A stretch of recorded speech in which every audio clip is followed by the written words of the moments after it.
In 1930, a 16-year-old boy ran away from home for the fourth time. The first 3 times, his father found him and dragged him back to the family farm in the village, so poor that most years the harvest barely fed the household. The fourth time, the boy made sure his father couldn't follow. He waited until the family had no money to spare for a search, and he walked to the nearest city with almost nothing in his pockets. His name was Chung Ju-yung. He had no education past elementary school, no connections, no capital, just a conviction that farming his father's rocky plot of land for the rest of his life was not a future he was willing to accept. 60 years later, the company he built will be manufacturing ships, cars, and steel, one of the largest industrial conglomerates on Earth. And it would happen in a country that, for most of his life, had almost nothing going for it either. To understand why Chung Ju-young's story is remarkable, you first have to understand how little Korea had to offer anyone born there in the early 20th century. Chung was born in 1915 in a small village called Asan, in what's now North Korea, into a farming family working land that historians and Chung himself later described as barely arable, rocky, hilly terrain that made large harvests almost impossible no matter how hard the family worked. And 1915 was not a good year to be born Korean. Korea had been formally annexed by Japan 5 years earlier, in 1910, and would remain an occupied colony until 1945.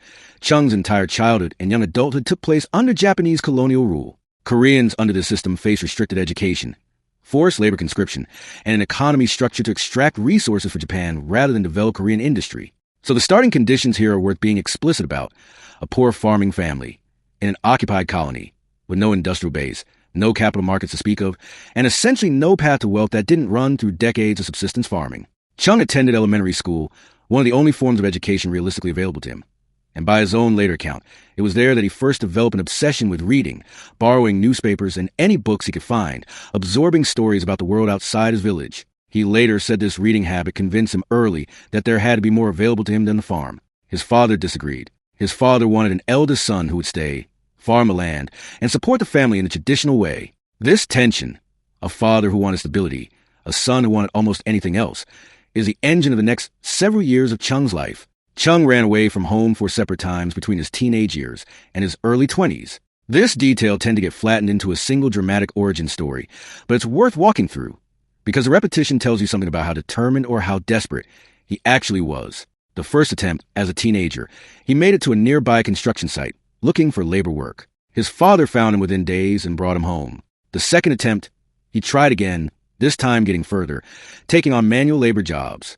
Again, his father tracked him down. The third time, Chung reportedly sold one of the family's oxen, without permission, to fund his departure, a decision that says a great deal about how badly he wanted out, given that in a farming family at the time, an ox represented one of the household's most valuable possessions. He was found again and brought back, and by most accounts, this was the escape attempt that caused the most serious rupture with his father. The fourth time, in 1933, he left for good. He made his way to Seoul, then Korea's largest city under Japanese rule, with essentially no money and no plan beyond finding work. In Seoul, Chung took whatever labor he could find, including work as a delivery worker for a rice shop, transporting sacks of rice around the city. This job matters more than it sounds like it should, because if where Chung learned the basics of how a small business actually operated, inventory, credit, customer relationships, cash flow, he had no formal business education. This delivery job was, functionally, his MBA. The owner of the rice shop eventually noticed Chung's work ethic and reliability, and in 1938, when the owner needed to step back from the business, he handed control of the shop to Chung, a remarkable vote of confidence for an uneducated delivery worker in his early 20s. Chung ran the rice shop successfully for a few years. But in 1939, the Japanese colonial government, tightening its grip on the wartime economy as Japan's military campaigns expanded, ordered the shop closed as part of broader rationing and resource control policies. Chung's first real business, built from nothing, was shut down by a colonial administration he had no power to resist. This is worth sitting with for a moment, because it's a pattern that repeats throughout Chung's early career. Build something from almost nothing, have it taken away by forces entirely outside his control, colonial policy, war, economic collapse, and then start again anyway. After the rice shop closed, Chung pivoted to a business that would define the rest of his career. Even though at the time it was just another attempt to survive, an automobile repair shop, which he opened in 1940. Cars were rare and valuable in colonial Korea, which meant repair work, while a small market was lucrative when you could get it, and it exposed Chung directly to mechanical and industrial work for the first time. The shop burned down within a month of opening. Chung didn't have insurance, in the modern sense that would make this survivable. He borrowed money, again, and reopened, This time, the business held, and Chung built a reputation for honest, competent repair work in a market where both were reportedly in short supply. But in 1943, the same pattern from the rice shop repeated. As Japan's wartime economy tightened further heading into the final years of World War II, the colonial government again forced consolidation of small businesses like Chung's repair shop into larger, state-controlled operations. Chung lost control of the business a second time. Two businesses built from nothing. Two businesses taken away by forces entirely outside his control. He was still under 30 years old. In 1945, Japan surrendered, ending World War II and ending 35 years of colonial rule over Korea. For most Koreans, this should have been an unambiguous moment of relief. But it was almost immediately followed by a new set of problems. Korea was divided at the 38th parallel between Soviet and American occupation zones, a division that would harden into two separate states, North and South Korea, within a few years. Chung's home region, where he'd grown up, ended up on the North Korean side of that line. He would never permanently return. In the South, Chung restarted, founding an auto repair business again, and then in 1947, founding what he called Hyundai Civil Works Company, the direct ancestor of the modern Hyundai conglomerate. Hyundai means modern or modern era in Korean, a name choice that, in hindsight, reads almost as a statement of intent from a man who had spent the previous 2 decades having businesses destroyed by circumstances entirely outside his control. And then, in 1950, the Korean War began. The war devastated the Korean peninsula, and Seoul itself changed hands multiple times between North Korean, Chinese, and UN/South Korean forces over the course of the conflict. Infrastructure across the country, roads, bridges, buildings, was destroyed on a scale that's difficult to overstate. Chung, like most South Koreans, spent the war years focused simply on survival. But here's the turn in the story that matters. When the war ended in 1953 with the peninsula divided and South Korea's infrastructure largely in ruins, Chung's construction company was positioned, almost by accident of timing, to do the one thing post-war South Korea desperately needed: rebuild. South Korea in the mid-1950s was, by most economic measures, one of the poorest countries on earth. Poorer at the time than many nations in sub-Saharan Africa. It had almost no industrial base, a population traumatized and displaced by war, and infrastructure that needed to be rebuilt essentially from zero. Chung's Hyundai Construction won contracts to rebuild roads, bridges, and buildings, funded partly by U.S. aid flowing into South Korea during the post-war reconstruction period. This is an important and often underplayed detail. American reconstruction aid, channeled through construction contracts, functioned as an early lifeline for companies like Hyundai.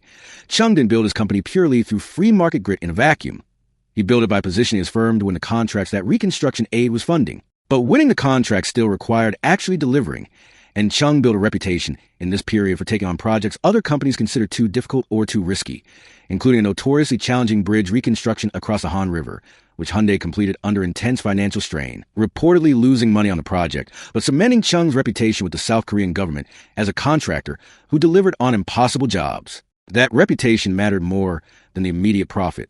South Korea's government, under President Park Chung-hee starting in 1961, began pursuing an aggressive state-directed industrialization strategy, pushing Korean companies called chaebol to expand rapidly into heavy industry, shipbuilding, and manufacturing, often with government-directed financing and contracts.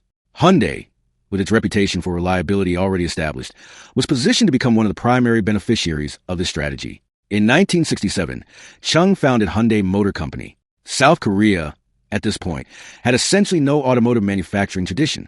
Chung's approach was to partner initially with Ford to assemble vehicles under license, a common early-stage strategy for developing manufacturing capability without the technical expertise, to design cars independently. But Chung wasn't interested in permanently assembling someone else's designs. Within a few years, Hyundai was pushing toward producing its own vehicle, and in 1975, Hyundai released the Pony, the first mass-produced Korean car, designed with help from Italian designer Giorgetto Giugiaro, and using a licensed Mitsubishi engine and drivetrain, but marketed and built as a genuinely Korean vehicle. This mattered enormously, symbolically as much as economically. A country that, 20 years earlier, had been rebuilding bombed-out bridges with foreign aid money, was now manufacturing and exporting its own automobile. Then, in 1972, in a move that shocked much of the international shipbuilding industry, Chung announced Hyundai would enter shipbuilding, despite having no prior shipbuilding experience and no shipyard. The now famous story, whether slightly embellished over the decades or not, is that Chung secured financing from a British bank by showing him a Korean 501 banknote featuring an image of a 16th century Korean ironclad warship, the Turtle Ship, arguing that Korea had a shipbuilding tradition dating back centuries and could do it again.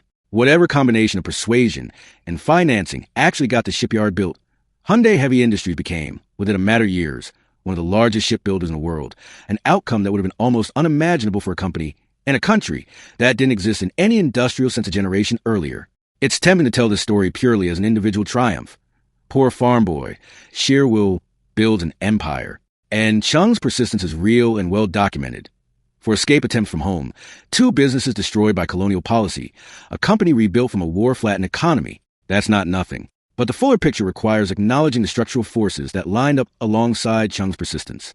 South Korea's government, under Park Chung-hee, pursued an explicit strategy of picking a small number of large conglomerates and channeling financing, contracts, and protection toward them in exchange for aggressive expansion into export industries. This state-directed capitalism is a large part of why Hyundai and several other chaebol like Samsung and LG grew as fast as they did. It wasn't a free market success story in the way it's sometimes told. It was closer to a targeted industrial policy with Chung as one of its most effective executors. Chung himself never fully hid this. In his own memoirs and interviews later in life, he was fairly direct about how central government contracts, aid-funded reconstruction work, and state-directed financing were to Hyundai's early growth. The story isn't less impressive for including this detail. If anything, it's more useful, because one determined man built an empire from nothing is a less accurate and less instructive story than one determined man built an empire by being exceptionally good at positioning his company to win in a specific, government-shaped economic environment.